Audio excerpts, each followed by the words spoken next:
So in the beginning of this article, in the lib review, the author of this article states that other authors in other articles that he's read that other that they view perfectionism as a group of kids or adults, but in this case, middle school kids are have experienced like maladjustment, including loss of self-esteem, perfectionism, underachievement, um, type of depression, career indecisiveness, which is what I'm going through right now, and emotional turmoil, which is depression, like I said, underachievement depression, disencouragement they have achieved from perfectionism, and hopelessness, which sucks. But the gifted kids face like those internal and external, like face external and internal types of factors and forces that leads them to develop these needs to be perfect, such as from parents and stuff. But they say it's from like their own self that they strive perfection for.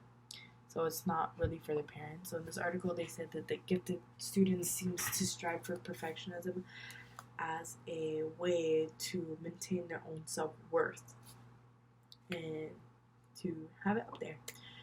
And the author quotes that like the lack of significance in one of the other articles shows that it's due to the lack of clarity they have in the definition and measurement of perfectionism. So they're not clear on a set definition for perfectionism and how to measure it.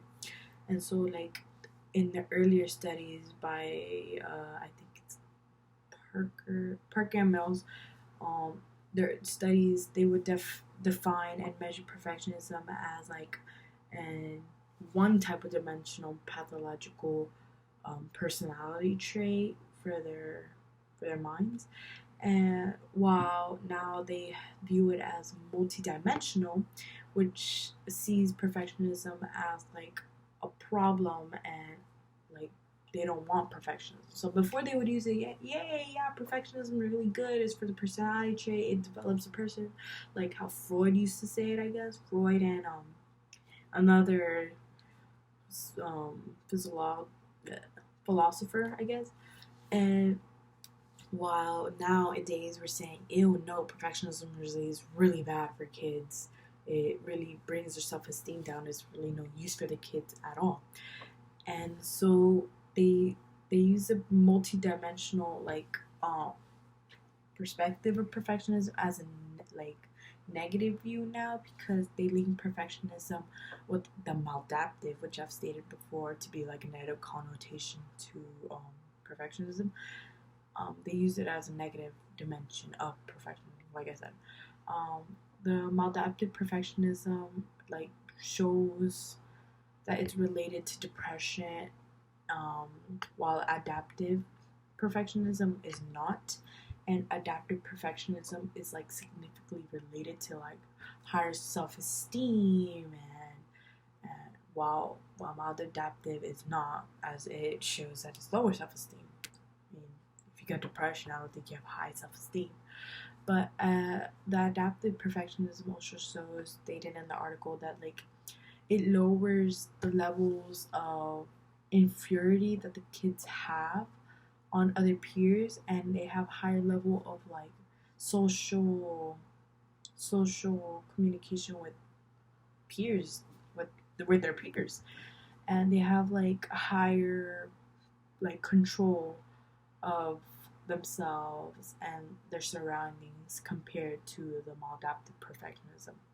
And so now in their study, they try to like investigate or like go deep into the general idea that the types of level of adaptive and maladaptive perfectionism has on the gifted kids compared to the non-gifted kids, which is their other group they're going to be testing with. And so it was designed, this study was like shown to extend the other study, I think, of Parker and Mills to clarify more the definition, obviously, and use the APSR scale, which is I forgot, perfectionism scale, multi-dimensional. I don't even know, but it's also a more common scale like the MPS, which measures the adaptive and the maladaptive perfectionism.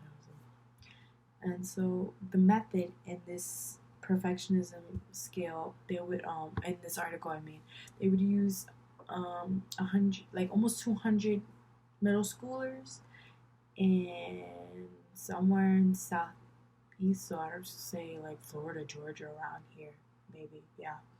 And like again, a great majority of them were whites, and another great majority would be African Americans that they would use. And I'm assuming the remaining factors would either have to be Hispanics or Asians. And like the middle age for these kids, since they're middle school, it would be 13, and like apparently the minimum would be like 12, but apparently the maximum would be like 17, which is crazy. I mean, you're in middle school, how to be 17? Whatever. And so again, they would always use more females than they would use males. And these, even they used 200 kids, 83 were gifted, and the other 112 would be non-gifted, which is the general cohort, as they say, or like, or how I define it is the non-gifted kids, or the kids who really don't factor with the gifted kids. So completely separate groups. So maybe they pick talented but not gifted. So in their study and their way of method, they found that like the gifted kids who are like way more exposed to having more perfectionistic um, factors or behaviors in an adaptive way than a maladaptive way. The adaptive being like having high standards but like being able to achieve them, while maladaptive is like increasing their stress from leading it to discrepancy between their standards and their their performance.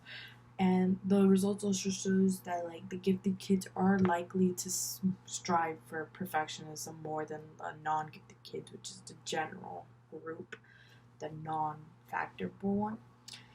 And they also have like a connotation, not connotation, the article also leads to a point where the gifted kids have unhealthy levels of perfectionism, which frustrates them. But they also said that like that misguided them before, and other misguided other people who has done this type of study to view that as a point of view that like, oh, they have unhealthy standards, oh, this and that. Like really, they're blowing this like study out of proportion. They're just putting negative connotations on how perfectionism have on gifted kids, which is nowadays, which before they didn't. They would say, yeah, it's good, whatever. So the study also shows that like the personality, like they said, personality trait of the gifted kids are also similar to like healthy, normal, non-gifted kids in their age group. In this study, they also showed like they got results from their method and their studies that the gifted kids actually are more emotionally healthy than the non-gifted kids, which is weird. But they didn't find any like great vastly like difference in that. And they also found like that positive psychological adjustments and their high achievements in the gifted kids to those who are the gifted kids have like more of a high maturity and experience like more successful performance in the past compared to those who are not gifted. And they also said that the gifted kids are more likely to approach like their work and stuff more creatively than those who are not gifted. So I think of it as my way, where I'm a gifted kid. Always been a gifted kid since like first grade. That I've always been more creative with my type of assignments and stuff, artistically wise and mathematically. I'm like I really suck at writing. Um, like finally, they would also say that like the gifted kids actually have it more easy on them to fix their mistakes or their imperfections to achieve those higher standards compared to those who are not gifted.